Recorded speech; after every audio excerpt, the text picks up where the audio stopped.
go go wa mriam che kwen nyali wa bani nang riari na ya long je wa cho buda wa ni cheng ri ka je pyo do wa bani koi rai ka je pyo ku nyu wa dil buri wa yin ni cheng ri Hallelujah, Hallelujah, banyada rawalong wa boya kakubinin bandi.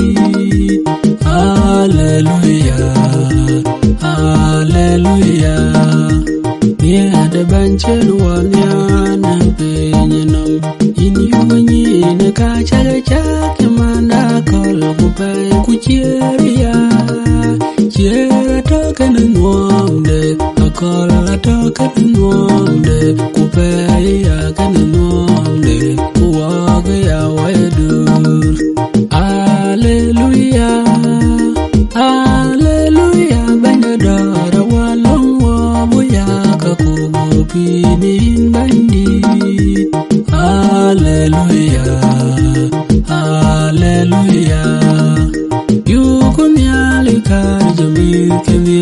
Kecilwel Bible in bungatoni waya pia kwa dum cheng da una chubele you pin punyala kan kunderia de bandida gam kui kudugu gelum chekaga pinom.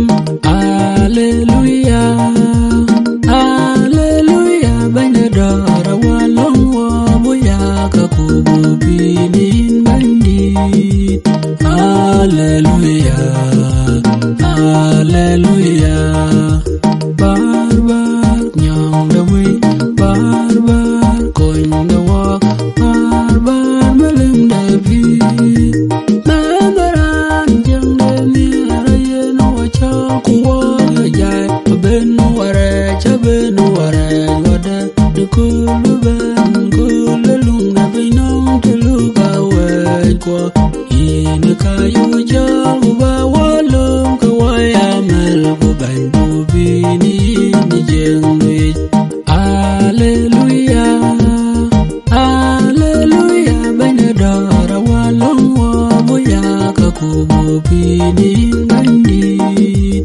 Hallelujah, Hallelujah. Deda good enang mamliab, deda teria enang mamliab. Ina kayu jal kubaya kunde win pininum. Nyale na tia emeni deda tanyala wate wak. Uriga wachirjir, bupila yupanyal. Hallelujah, Hallelujah, banyadara walong wabuya kakubupinin bandit. Hallelujah, Hallelujah.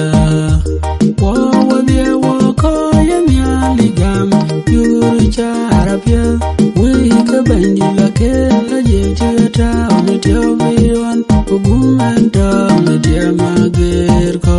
Oh, ayawe man kwa. Hallelujah, Hallelujah, banyadara walong wabuya kakubupinin bandit. Hallelujah.